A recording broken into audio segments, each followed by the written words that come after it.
Perkenalkan, nama saya Karnir Lubengal dengan NPM 24013010197. Di sini saya akan membacakan dan menjawab soal liabilitas jangka pendek.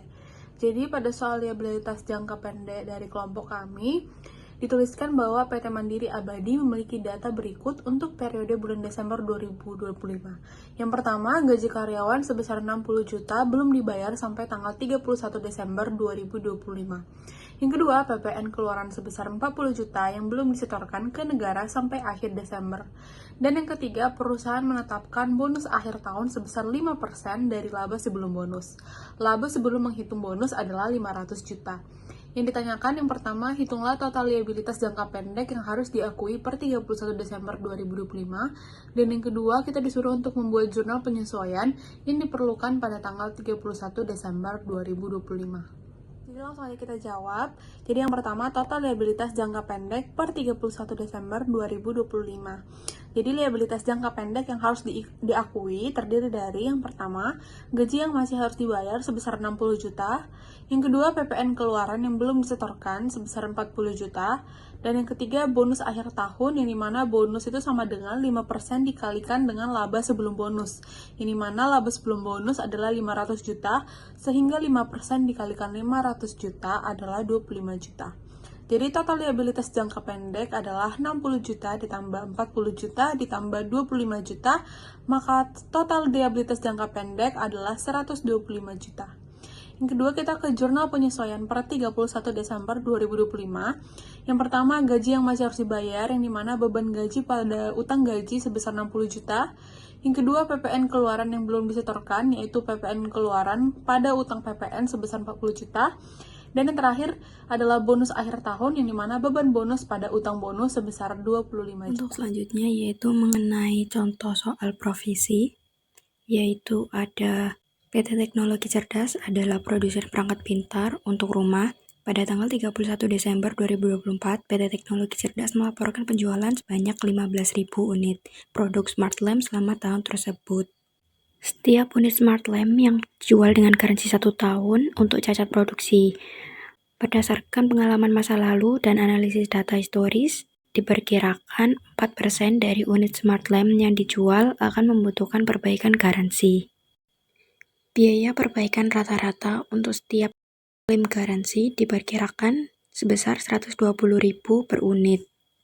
Selama tahun 2025, PT Teknologi Cerdas mengeluarkan biaya aktual untuk perbaikan garansi smart lamp sebesar 65 juta. Selanjutnya, untuk instruksi yang dimintai yaitu yang pertama, hitunglah estimasi liabilitas provisi yang harus diakui PT Teknologi Cerdas pada 31 Desember 2024. Kemudian yang kedua, buatlah jurnal penyesuaian yang diperlukan untuk mengakui liabilitas provisi garansi pada tanggal 31 Desember 2024.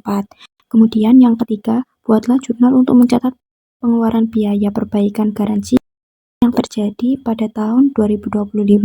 Dan yang terakhir, hitunglah saldo liabilitas provisi garansi pada tanggal 31 Desember 2025 setelah semua transaksi di atas tercatat. Yang pertama, yaitu menghitung estimasi liabilitas provisi garansi pada 31 Desember 2024.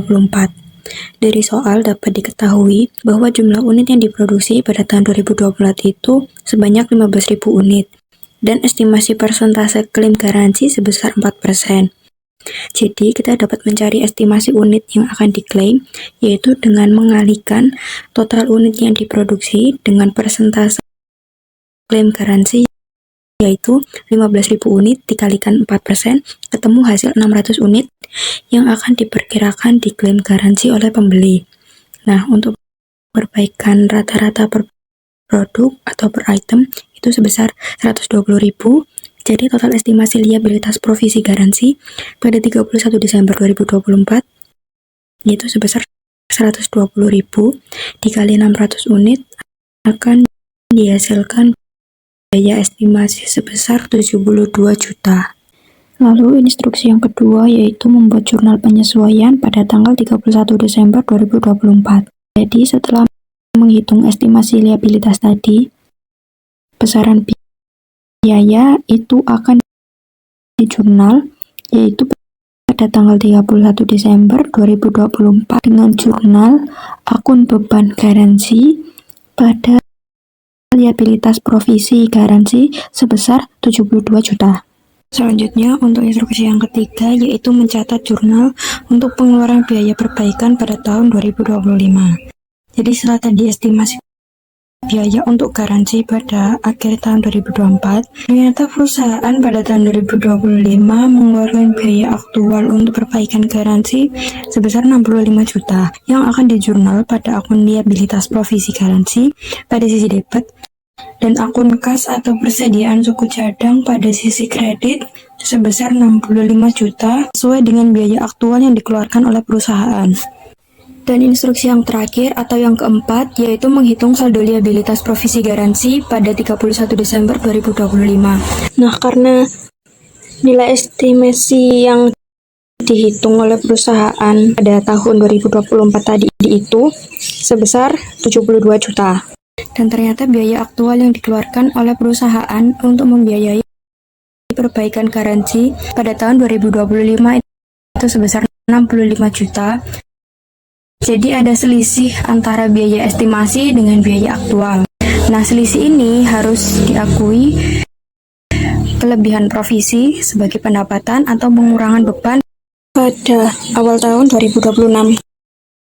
Nah, jurnal untuk mencatat selisihnya ini itu akan mendebit akun liabilitas provisi garansi dan mengkredit akun pendapatan lain-lain atau pengurangan beban garansi yaitu sebesar 7 juta atau selisih dari 72 juta dikurangi 65 juta. Saya Samda Fakti Rizka Rahmadityan dengan NPM akhir 117. Di sini akan melanjutkan pemaparan mengenai contoh soal kontingensi. Nah, pada PPT yang terlampir menunjukkan bahwa PT Alfa ini menerima tuntutan hukum yang menyebabkan kerugian antara 150 sampai 250 juta. Kemudian bagian manajemen menilai kemungkinan dari kekalahan kasus tersebut adalah sebesar 37%. Pertanyaannya, bagaimana perlakuan akuntansi terhadap kasus tersebut? Apakah kasus tersebut termasuk ke dalam kontingensi? Jelaskan alasannya. Nah, dari kasus yang dialami oleh PT Alfa tersebut dapat kita golongkan ke dalam kontingensi. Mengapa demikian? Karena dari analisis yang dilakukan oleh bagian manajemen menunjukkan kemungkinan kekalahan dari PT Alfa ini atas kasus tuntutan hukum adalah sebesar 37%. Nah, persentase tersebut menunjukkan kurang dari 50%. Sehingga jika persentasenya kurang dari 50%, maka probabilitasnya adalah tidak probable. Nah, jika tidak probable, persentase kurang dari 50%, maka tidak bisa dikategorikan sebagai provisi dan kita akan mengkategorikan sebagai kontingensi. Nah, jika dalam kontingensi tersebut peristiwa itu harus diungkapkan dalam catatan atas laporan keuangan, tapi tidak bisa dilakukan penjurnalan. Jadi, dari kasus PT Alfa tersebut tidak bisa dilakukan penjurnalan, namun bisa dilakukan pelaporan pada catatan atas laporan keuangan dari PT Alfa.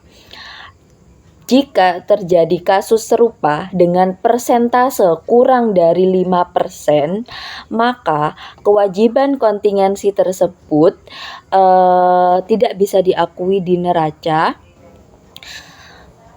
karena pengeluarannya itu sangat kecil dan juga tidak perlu dilakukan pencatatan karena probabilitasnya itu sangat kecil, yakni kurang dari 5%. Jika 5 sampai 50% dilakukan pencatatan kepada catatan atas laporan keuangan, tapi tidak bisa dilakukan pencatatan penjurnalan. Jika probabilitas persentasenya di atas 50%, maka hal tersebut bisa digolongkan ke dalam provisi, tapi bukan kontingensi. Oke. Itulah penjelasan dari saya. Untuk selanjutnya, analisis selanjutnya akan dipaparkan oleh rekan saya. Terima kasih. Perkenalan, nama saya Hazar Raffi dengan PM 2101310 tambah 1. Di sini saya akan menjelaskan apa saja yang termasuk dalam liabilitas jangka pendek pada perusahaan PT Adikarya Tbk. Baik, di sini sudah ada tercantum liabilitas jangka pendek untuk tahun 2024 pada PT Adikarya Tbk.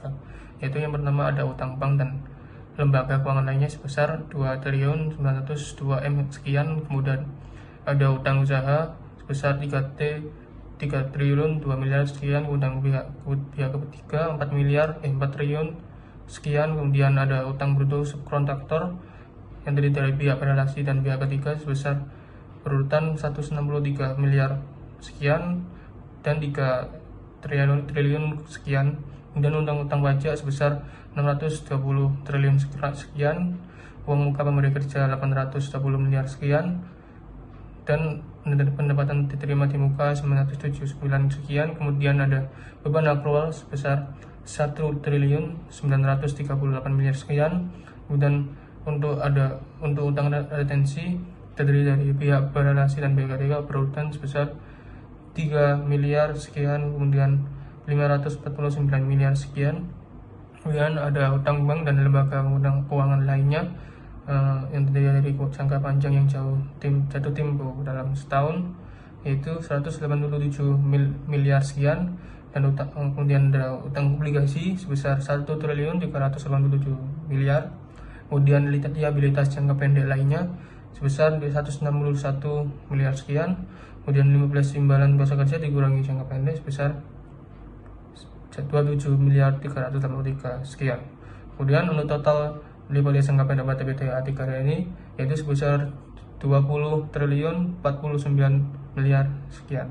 Sekian dari saya. Untuk selanjutnya akan dibahas oleh teman saya.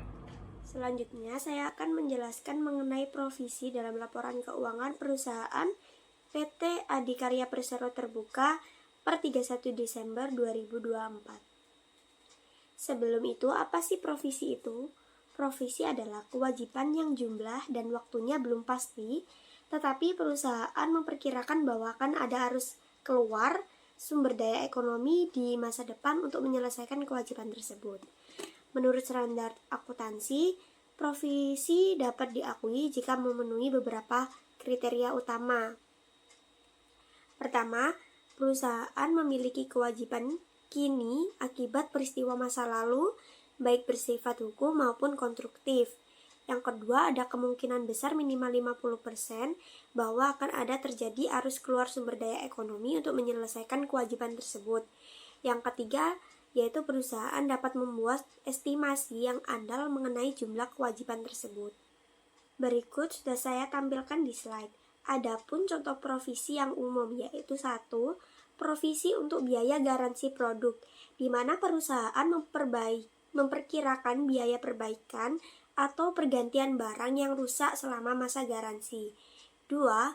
Provisi untuk perkara pengadilan atau litigasi, yaitu estimasi kerugian yang mungkin timbul akibat gugatan hukum. Yang ketiga yaitu provisi untuk piutang tak tertagih, yaitu perkiraan jumlah piutang yang tidak dapat ditagih dari pelanggan. Jadi provisi itu dicatat sebagai liabilitas di neraca dan sebagai beban di laporan laba rugi pada periode yang relevan, sehingga laporan keuangan menjadi lebih akurat dan mencerminkan kewajiban yang mungkin timbul. Selain itu, perusahaan secara berkala meninjau kembali provisi yang telah dibuat untuk menyesuaikan dengan informasi yang terbaru, sehingga nilai provisi bisa ditambah atau berkurang sesuai kondisi aktualnya. Dengan membuat provisi, perusahaan itu dapat mengantisipasi pengeluaran di masa depan dan menjaga transparansi secara akurasi laporan keuangannya. Next, saya akan menjelaskan mengenai bagian kontingensi. Di laporan keuangan PT Adikarya Persero Terbuka per tanggal 31 Desember 2024, ini ada di bagian komitmen dan kontingensi. Sebelum itu, apa sih kontingensi? Kontingensi itu yaitu informasi penting yang diungkap dalam catatan atau laporan keuangan, bukan di neraca utama. Nah, kontingensi ini merupakan potensi kewajiban yang timbul akibat peristiwa di masa lalu, Namun, realisasinya masih tergantung pada kejadian di masa depan yang tidak sepenuhnya berada di bawah kendali perusahaan. Adapun contoh kontingensi yang sering dianggap perusahaan konstruksi seperti adikarya. Yang pertama ada potensi gugatan hukum atau klaim dari pihak ketiga. Yang kedua ada jaminan bank atau bank garansi untuk proyek-proyek yang sedang berjalan. Yang ketiga ada potensi denda atau penalti atas keterlambatan proyek. Nah, di laporan keuangan adikarya ini, rincian nilai kontingensi biasanya tidak dicatat secara langsung di neraca, tetapi diungkap secara naratif di bagian catatan atas laporan keuangan, khususnya bagian yang sudah saya jelaskan tadi. Terlampir di halaman selanjutnya, pada tahun-tahun sebelumnya, adikarya mengungkapkan bahwa adanya komitmen berupa bank garansi untuk pelaksanaan proyek dengan nilai mencapai triliunan rupiah. Namun karena data detail tahun 2024 tidak tersedia di file, maka saya hanya bisa menyampaikan bahwa nilai komitmen dan kontingensi yang dihadapi perusahaan biasanya cukup signifikan, bahkan bisa mencapai lebih dari 1 triliun. Pengungkapan ini penting untuk memberikan gambaran risiko keuangan yang mungkin dihadapi perusahaan di masa depan. Walaupun belum diakui sebagai liabilitas pada neraca, namun jika suatu saat terjadi peristiwa yang menyebabkan kontingensi tersebut menjadi pasti, barulah akan diakui sebagai liabilitas di laporan keuangan. Dengan demikian, bagian kontingensi ini memberikan transparansi kepada pemangku kepentingan terkait mengenai potensi risiko dan kewajiban masa depan untuk perusahaan. Sekian penjelasan saya.